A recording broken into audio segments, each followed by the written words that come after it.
Barcelona lawan Inter dan PSG lawan Arsenal di semifinal UCL karena King 15 UCL Real Madrid dipaksa sama King FA Cup Arsenal. Biawak kali ya kan.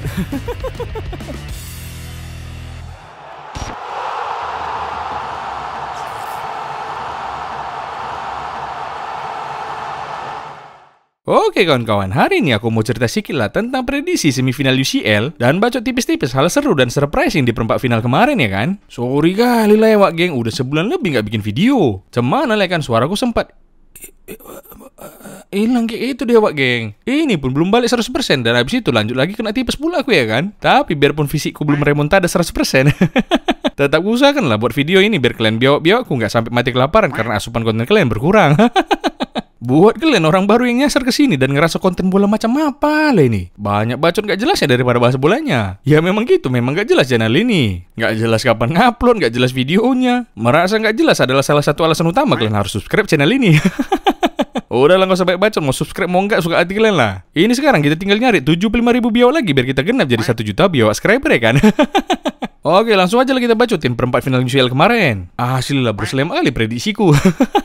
Kita mulai dari prediksiku yang benar dulu lah ya. Buat kalian yang udah lupa, prediksiku kayak gini lah kemarin. Nah, ada Barcelona yang berhasil masuk ke semifinal setelah mengandaskan Dortmund. Di leg pertama, Barcelona bisa ngebantai Suarez Cinol cabang Jerman ini dengan skor telak 4-0. Yang lucunya, waktu gol pertama harusnya Kubarsi yang nyetak gol ini. Karena bolanya arahnya udah pasti masuk ke gawang. Tapi datanglah si Rafinha disentuhnya pula bolanya. Jadi dia yang tercatat namanya di papan skor, bukan Kubarsi. Nggak Marco dek Kubarsi. Enggak lah nol, kan sekalian bantu abangku ini juga jadi top skor. Kecuali tadi Bang Brewen masih main di Barcelona. Kalau itu ku tampar lah dia nyentuh bolaku. Kenapa gitu bang? Iyalah makin disentuhnya makin gak jadi gol nanti soalnya. Barcelona pas leg kedua kayak ngerasa udah slow aja lah ya kan. Udah lolosnya kita ini. Tiba-tiba Dortmund kerasukan Robiawa wak geng. Langsung tampil dominan mereka dan menguasai pertandingan. Bahkan Dortmund bisa unggul 2 gol duluan lewat durasi pada menit ke-11 lewat voucher penalti. Dan menit ke-49 lewat headingnya. Tapi menit ke-54 Barcelona bisa langsung bikin gol balasan lewat gol bunuh diri dari Benzebani. Dortmund sebetulnya masih punya peluang buat comeback setelah Guirassy bikin gol lagi sekaligus hat-tricknya di match ini pada menit ke-76. Gak sanggup Dortmund nyari gol lagi, terpaksa mereka harus nyerah dengan agregat 5-3 dari Barcelona. Secara permainan match ini mungkin jadi salah satu match paling jelek lah buat Barcelona musim ini. Kesucian Szczęsny pun yang gak pernah kalah di Barcelona pun akhirnya pecah juga. Inilah akibat punya kawan satu tongkrongan lebih mentingin rokok daripada makan, jadi kurang tenaganya. Kacau kali mereka main tadi soalnya. Si Guirassy yang mencetak hat-trick di match ini pun dikasih gelar MVP. Tapi kalian tengok lah, sedih kali muka si biawak ini. Ya macam mana gak sedih nol. Pau kali kawan-kawanku di sini soalnya. Udahlah di Bundesliga amburadul, di UCL pun digugurin sama decul-decul. Kalau kau lebih penting rupanya Dortmund lolos daripada kau dapat gelar MVP nih? Ya iyalah nol. Kalau kau Bang Rafinha gimana? Lebih penting Barcelona lolos apa gelar MVP? Lebih penting Barcelona lolos apa gelar MVP ya? Lebih penting makan sih nol daripada segalanya. Perut dulu lah nol. Juara pun kita kalau perut kita tetap kosong apa gunanya? Lanjut kita ke prediksi keduaku yang benar. Sekaligus prediksi benar yang terakhir. Next ada PSG yang bertemu dengan Aston Villa. Di leg pertama PSG langsung menunjukkan keperkasaannya dengan menang 3 gol setelah sebelumnya sempat dikejutkan Aston Villa yang nyekor duluan. Udah slow kali lah PSG mau ke leg kedua ya kan. Di leg kedua memang PSG tetap lolos. Tapi biarpun prediksiku benar di sini, aku ngerasa Aston Villa yang lebih layak lolos wak geng. Keren kali mereka mainnya di leg kedua ini. Tapi kenapa aku bilang keren kali Aston Villa di match ini? Belum ada setengah jam main udah kebobolan 2 gol mereka dari PSG lewat gol Hakimi dan Nuno Mendes. Secara agregat di sini udah 1-5 wak geng. Kayak agregat siapa ini ya? Slow, nanti kita bahas sekarang. Oke? Lanjut. Orang kalau udah agregat 1-5 udah pasti lemas ya kan? Tapi datang Aston Villa ini ngamuk mereka wak geng. Mereka langsung bisa bikin 3 gol. Masing-masing dari Yuri Tielemans pada menit ke-34 yang menutup babak pertama jadi 1-2. Baru tendangan geledek John McGinn pada menit ke-55. Dan gol Konsa pada menit ke-57 yang memanfaatkan umpan dari Rashford yang menari-nari melewati 2 pemain PSG. Gila agregat udah 4-5 ya kan? Cuma butuh 1 gol lagi Aston Villa baru menyamakan agregat. Apalagi waktu masih sisa banyak ya kan? Habis itu ada beberapa peluang emas lagi dari Aston Villa yang benar-benar harusnya bisa dimanfaatkan sama Villa. Salah satunya dari pemain pinjaman PSG sendiri yaitu si Asensio. Udah 1-on-1 di sama Donnarumma tapi kayak gini pula dibuatnya. Alah, tadi dia masih nggak tega sama PSG atau kayak mana? Tapi kau harusnya bisa ngegolin di sini bang. Terlepas dari Donnarumma-nya juga GG ya, tapi sebagai pemain bintang pernah menang UCL harusnya ini bisa masuk sih. Namanya Asensio tapi finishingnya Asensial. Bahkan sampai menit-menit akhir Aston Villa masih nyari gol penyama agregat. Salah satunya dari tempongan Ian Maatsen di injury tembok geng. Tempongannya nggak salah, malah cantik kali. Tapi entah dari mana tiba-tiba ada Willian Pacho pula di sini yang ngeblok. Gila. Emery aja sampai terguling-guling nggak percaya anak asuhnya nggak bisa nyetak gol. Tapi habis itu udah nggak ada gol lagi sampai pertandingan habis. Aston Villa pun gagal comeback dan PSG yang berhak lolos ke semifinal karena unggul agregat 5-4. Publik Villa Park pun sedih, tapi tengok apa yang mereka lakukan. Standing ovation semua nengok perjuangan pemainnya. Kelas sekali sih memang Aston Villa di match ini. Lawan PSG yang lagi on fire bisa mereka kayak gini. Harusnya Aston Villa masih ketagihan sih buat main di UCL. Peluang mereka masih terbuka buat main di UCL meskipun sekarang masih di luar zona UCL, tapi jarak poin mereka ke zona UCL juga nggak jauh. Semoga kita bisa nengok Aston Villa main di UCL lagi musim depan. Cuma buat PSG, masih hoki kalian ya. Padahal kalau tadi Aston Villa bisa menyamakan agregat dan pertandingan sampai ke adu penalti, wih bakalan seru kali nih. Ada dua kiper yang paling jago soal adu penalti. Ada Donnarumma dan Emi Martinez. Belum lagi eksekutornya jago-jago kali. Pasti seru kali lah ya kan. Cuma karena nggak terjadi mau gimana lagi. Udah rezekiku lah itu, karena kesaktian prediksiku lah makanya PSG lolos. Dembele di match ini kesel kali nengok PSG. Bahkan saking kesalnya si Dembele yang dinobatkan sebagai man of the match pun malas menerima trofinya. Dia ngerasa nggak layak dia yang dapat. Mungkin dia ngerasa Donnarumma lebih layak. Makanya ekspresinya kayak orang lagi di tanggal tua, suntuk. Guirassy tadi jadi man of the match tapi gugur suntuk. Anak ini man of the match dan lolos suntuk juga. Aku yakin sebenarnya panitianya juga bingung ini. Kalau dikasih ke pemain Aston Villa pasti kayak Guirassy tadi suntuk juga mukanya. Makanya dikasih orang inilah ke pemain PSG. Cuma masalahnya panitianya ngasih ke Dembele yang nggak ngerasa berkontribusi besar di match ini. Kalau menurut kau Nol, harusnya yang man of the match siapa? Kayaknya yang lebih cocok panitia Aston Villa yang mutar Liga Malam Jumat itu sih. Oke, prediksi yang benar udah aku bacotin. Sekarang masuklah kita ke prediksi yang berselemah ya kan.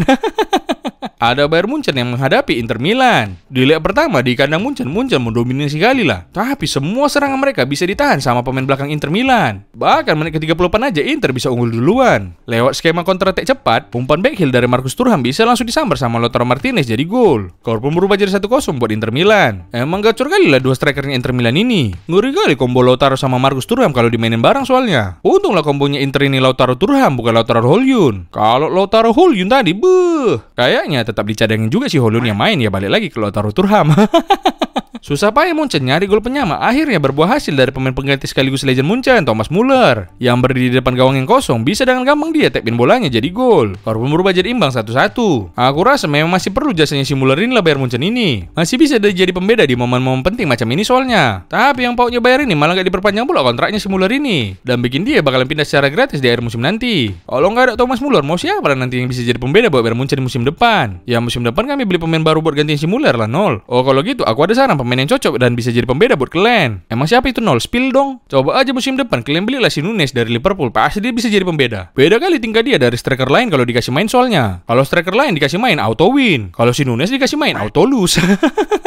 Habis itu ketika dirasa pertandingan bakalan berakhir imbang, datanglah super sub Inter si Fratesi yang muncul jadi pembeda. Menit 87 lewat serangan balik lagi, umpan dari Carlos Augusto bisa disambar sama Fratesi dan jadi gol. Skor pun berubah jadi 2-1 buat Inter Milan dan jadi hasil akhir pertandingan ini. Cuma di sini kemarin aku masih optimis lah ya kan. Masa sih nggak bisa comeback di kandang Inter ya kan? Mainlah leg kedua ya kan. Babak pertama masih imbang 0-0. Nah, babak kedua melalui Harry Kane Munchen berhasil menyamakan agregat di menit 52. Kan? Betul kan? Comeback ini pikirku. Tapi apa yang terjadi habis itu? Dari dua kali skema corner dalam tempo 3 menitan aja, Inter bisa membalikkan skor jadi 2-1 lewat sontekan Lautaro Martinez dan sundulan mantan pemain Munchen sendiri Benjamin Pavard. Yang bikin pedihnya lagi buat fans Munchen, si Pavard ini selebrasi pula ya kan? Kok selebrasi pula kok bang? Gak ingat kau kenangan manis bersama Munchen? Kau juara UCL pertama kali sama Munchen loh. Aduh gimana ya? Buat mantanku, maaf kita udah gak bersama lagi. Biarpun kita berakhir tidak saling memiliki, paling tidak kita pernah saling mencicipi.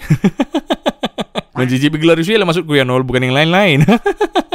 Pas gol Lautaro ini, aduh Kimi, kenapa lah gak bisa kok clearance bolanya? Dan pas gol si Pavard, aduh kenapa lah Kim Maguire ini kalah duel sama Pavard? Pahok kali ya, gol yang harusnya gak terjadi sini. Malah sekarang jadi balik agregatnya jadi 4-2. Aduh kacau kali ya. Munchen sempat menyamakan skor sekaligus memperkecil agregat lewat gol Eric Dier di menit ke-76. Sebetulnya bagus sekali sini golnya. Nyundul bola dari sudut sempit kayak gini. Cuma euforianya jadi nggak berguna karena Munchen tetap nggak bisa menyamakan agregat sampai akhir pertandingan. Walah bayar.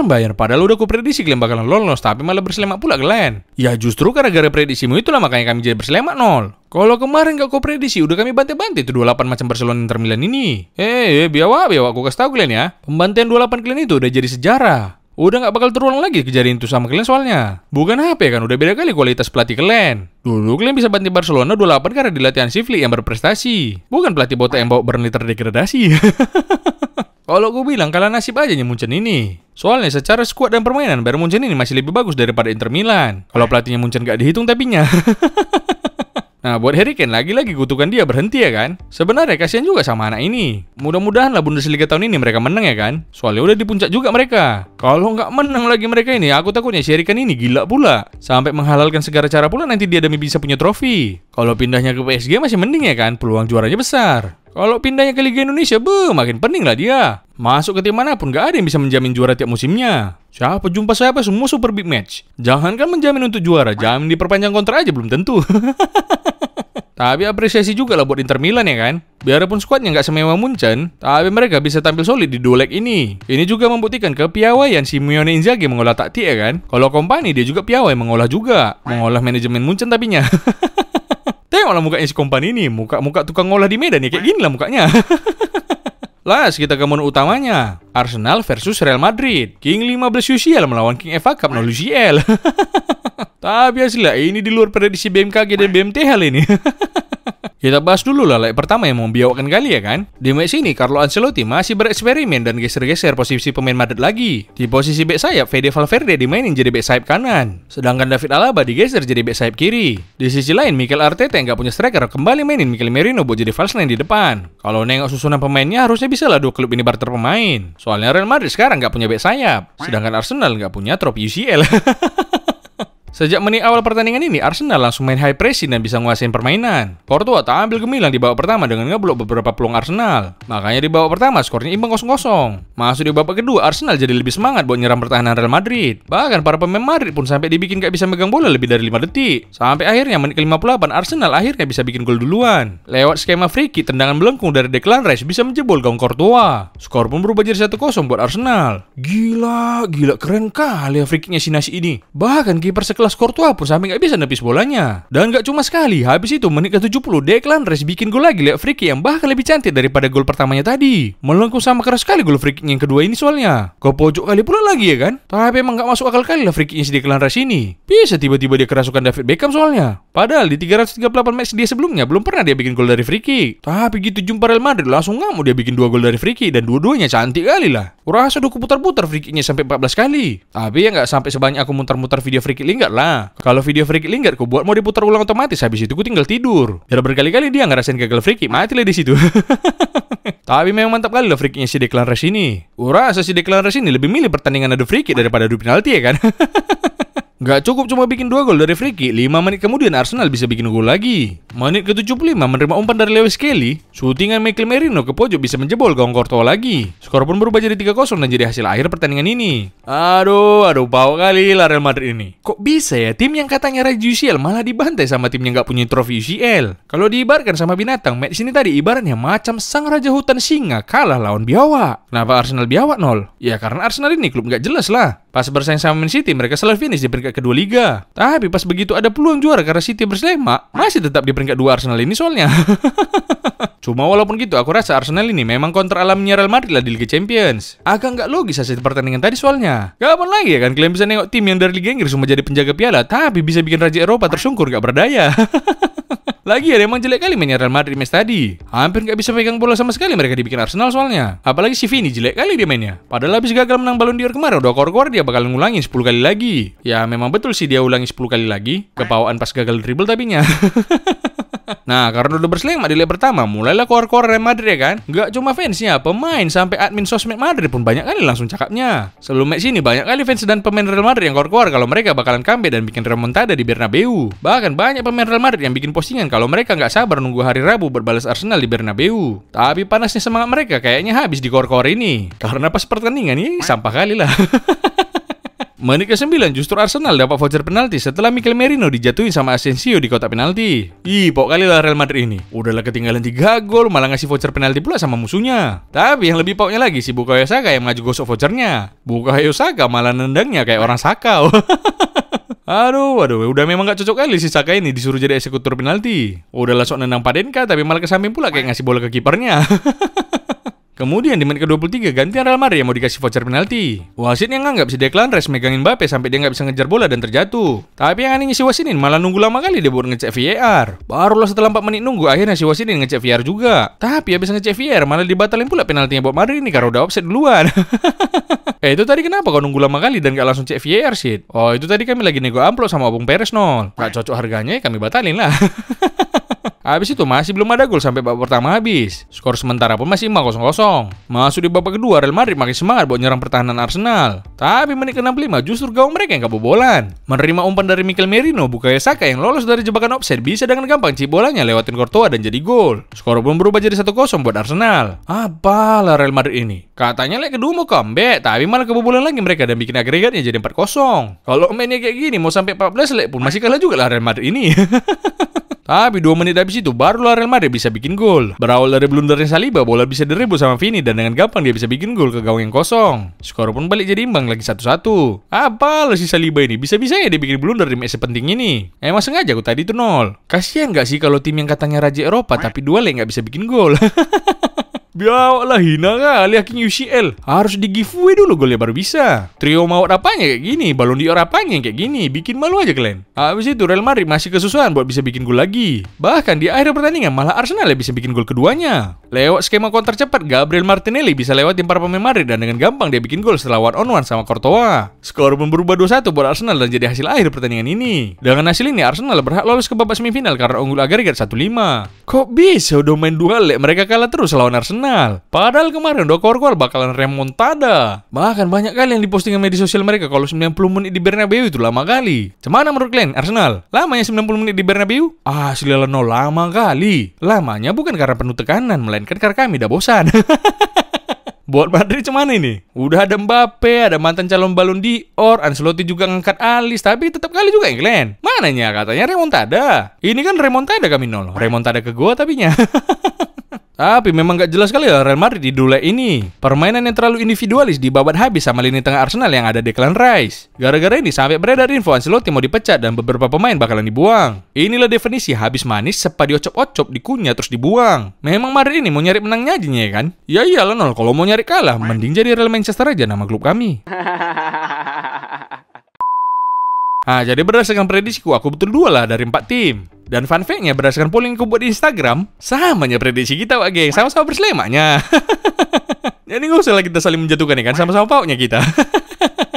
Nah sekarang kita bacotin kayak mana lah prediksi di semifinal ya kan. Di semifinal nanti PSG bakalan jumpa sama Arsenal, sedangkan Barcelona bakalan jumpa sama Inter Milan. Yang satu match balas dendam, sedangkan yang satunya lagi match tim yang belum pernah juara. Terus menurut prediksimu yang bakal lolos siapa ini nol? Sebenarnya ini kan Wak geng, dari keempat tim ini semuanya pasti pengen juara karena berpengaruh sama tim masing-masing. Kalau Barcelona juara UCL asli lah, lelucon bansos, kelaparan, utang dan lain-lain itu udah basi lah. Karena Barcelona bisa membuktikan diri comeback di saat keadaan paling terpuruk sepanjang sejarah klub mereka masih bisa juara UCL atau bahkan bisa aja mereka quadruple musim ini. Buat Inter, kalau bisa juara UCL semakin memantapkan Inzaghi jadi pelatih sukses di Inter Milan. Bisa ngulang sejarah klub dengan juara UCL sejak terakhir tahun 2010.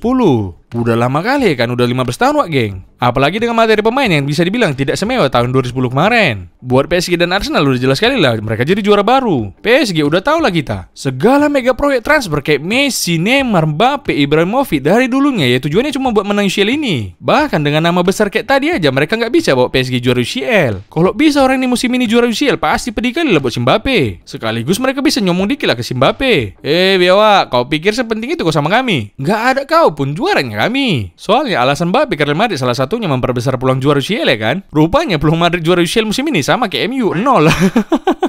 Jadi pasti mantap kali lah kalau PSG bisa meraih titel UCL pertamanya. Dan buat Arsenal kalau bisa juara UCL asli lah. Mungkin julukan klub penjaga trofi, spesialis runner up, dan semua maki-maki buat Arteta yang minta percaya proses bertahun-tahun ini bakalan berbuah Wak geng. Bakalan kayak mau dibilang gak juara Liga Inggris kayak bodo amat lah ya kan. Yang penting lagu Champions of Europe You'll Never Sing That bakalan dihapus dari playlist rival mereka. Jadi siapapun yang juara musim ini bakalan ngasih cerita manis di akhir musim. Terus siapa lah jadinya nih yang masuk ke final? Oke, kalau Barcelona versus Inter macam yang kalian tahu, aku ngejagoin Barcelona yang keluar jadi juara UCL musim ini. Otomatis sebenarnya di sini aku bakalan ngejagoin Barcelona. Tapi kurasa ini nggak bakalan gampang juga lah buat Barcelona. Inter ini apa ya, solid kali lah. Permainan Simone Inzaghi dengan maki pemain yang dia punya ini malah memberikan kesulitan buat tim-tim manapun yang mereka lawan. Bukan apa ya kan, pakai Onana aja dulu dia bisa sampai final UCL. Kombinasi pertahanan Acerbi Bastoni juga paten kali, yang mungkin bisa jadi penjegal ini serang Barcelona. Menurutku ini bakalan seru lah. Barcelona akan tampil mendominasi dan Inter bakalan menyulitkan Barcelona dengan ketajaman kontra-attack Inter. Tapi in the end Barcelona akan lolos dengan selisih agregat tipis saja. Cuma kalaupun Inter yang lolos nanti bagus juga nya. Tapi risikonya pasti habis lagu dibacotin dijuli-juli seluruh dunia. Gara-gara prediksi kau ini, dibilang orang itu lagi gitu. Peluang Inter buat lolos juga besar dengan mainin Lautaro Martinez. Inter mau lebih besar lagi? Main bansos lah kalian, pasti senang kali Barcelona. Kalau PSG versus Arsenal, wih, berarti udah jelas lah ini. Satu tim yang nggak pernah juara UCL bakal masuk ke final. Arsenal sekarang kurasa di posisi teratas buat jadi juara. Cemana enggak ya kan, King 15 UCL dibantai mereka 1-5. Sedangkan PSG dengan Dembele yang lagi form terbaiknya, sempat kesulitan dengan Aston Villa. Kalau menurutku ya Arsenal kalau mau ke final harus benar-benar bisa kill the game cepat-cepat. Kayak lawan Madrid kemarin lah, harus dihajar PSG di leg pertama. Apalagi mereka main di Emirates Stadium di leg pertama ya kan. Soalnya bukan apa ya kan, kalau dibawa sampai late game, sampai adu penalti, udahlah nggak ada harapan lagi lah itu. David Raya mau disuruh adu penalti sama Donnarumma. Adu penalti sama MU aja dia bersemak. Belum lagi eksekutor penalti Arsenal, kacau-kacau kali lah. Nah makanya Arsenal kalau masuk ke final harus cepat-cepat kill the game. Buatku siapapun dari mereka dua ini yang masuk ke final, mau PSG atau Arsenal sama aja, bakalan bikin seru final UCL juga. Tapi kalau nggak jadi El Clasico di final, minimal rematch final UCL 2006 nggak sih? Asal janganlah PSG Inter di final. Cuma fans Inter sama PSG lah yang nonton. Soalnya sebagian besar fans klub besar di dunia lainnya pada di Goa karena nggak ada sinyal. Aku sendiri jadi menantikan Arsenal Barcelona di final. Final yang mungkin gak dipikirkan orang dari awal musim, atau final yang cuma jadi lucu-lucuan aja buat orang. Bahkan sampai fase awal knockout pun orang gak bisa percaya, tapi ini bisa jadi terjadi. Kalau ini terjadi bakal memperebutkan dua trofi lah orang ini ya kan. Yang pertama jelas trofi UCL. Terus yang kedua trofi apa Nol? Yang kedua trofi Kingslayer. Trofi yang memperebutkan siapa pembantai King UCL terbaik musim ini. Oke lah, itu aja cerita dari aku. Liga malam Jumat yang ada MU remontada di sini aku bahas ya. Udah panjang kali terus agak jomplang kali di sini bahasnya. Masa bahas tim papan bawah IPL kita di semifinal UCL ya kan? Nggak cocok lah. Dadah Pak Geng.